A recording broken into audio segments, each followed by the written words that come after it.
Hey, what's up, y'all? Making sure I get these videos in.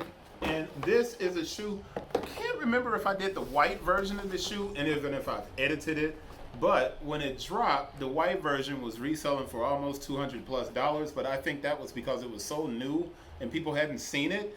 But recognizing that the Prefontaine Classic was just this weekend, we get an Air Max Pre-Day in what are basically Nike's original colors and Oregon's original colors. So we get this Air Max 90, this Air Max Pre-Day LX.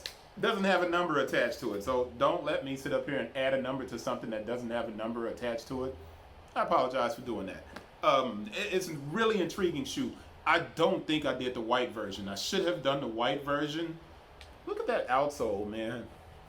You know, I don't know what this foam is. It's not React. I know it's not React. And I do realize that this is a move to zero shoe. So I'm pulling this up, even though I don't want to pull it up. It's glued down, but it's not glued down all weird. But it does have the Nike grind in the insole. And anytime you see those swooshes, I used to think it had more to do with Athletes West, but it doesn't. If you can look at the spacing between the airbag, that's set up, I think it's showing up on the 2090 or the Air Max 2090. I think it's the 2090. And another couple of shoes, but you can see through that hole that's right there. It's a really good looking shoe, man. Nike continues to roll out what are basically the best shoes on the market.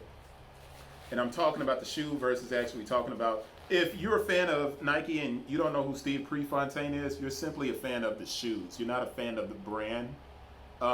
Nike's creation story lies with the distance runner, blonde-haired guy who was amazing, that was getting ready for the 80 Olympics, and was the 80 or the 76 Olympics? 80 or 76, and he was killed.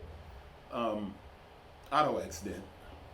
But the shoe has a lot of cues on it that I like to get to. But let me get started on making sure you guys know what the details of the shoe are. And I'm no longer stating these as fact as far as authentication. Now, there's something with these gloss boxes. I'm trying to get it to a point where you can actually see the outline of the RFID chip underneath the label. But you don't want to rely on that as evidence of an authentic shoe. Unless you pull the entire label back, and I'm not doing so. I know these came directly from Nike, so I don't have to do that. This is the Air Max Pre-Day LX. The color is Chlorophyll, Camellia, and Tree Line. Sounds like Portland.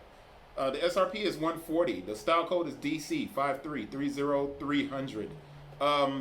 The UPC for the size 10, which is a women's size 11.5, 195237083.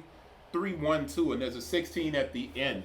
Now, of course, I always like to go inside of the box to see if it's stamped, and there is a QC sticker and there's a QC stamp. So the QC sticker reads QC passed B-18. The QC stamp is 05 25 21 10 24. So 05 25 21.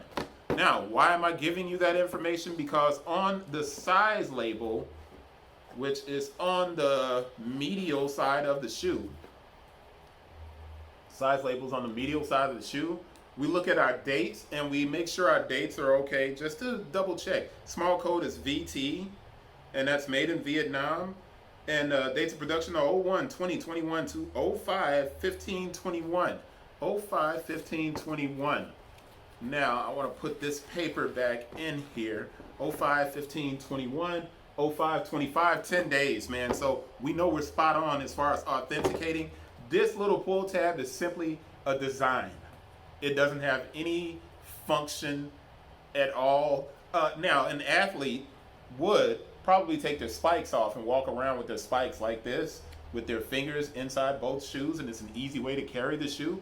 And since he was a distance runner, we know for a fact that he would probably take his shoes off after a race instead of walking around in them. So you can probably carry them with that.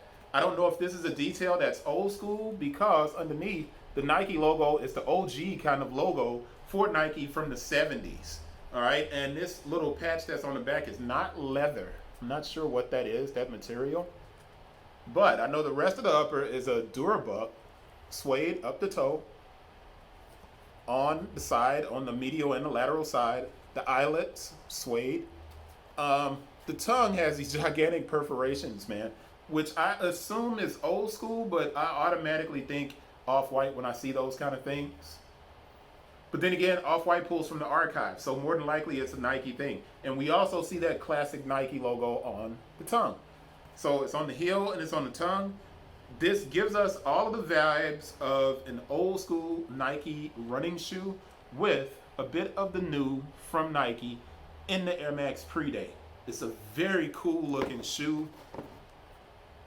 Other brands are fighting to get, market share from Nike, and it's very hard to beat Nike because they have the best designers and they care more about the aesthetics of the shoe than they actually do the performance in many instances, and they would argue that they always care about the performance, but they obviously put a lot more time into the style and what the shoe looks like, and that just keeps customers coming back. Now that same circle that's back here at the back is stitched onto the toe box. See it right there?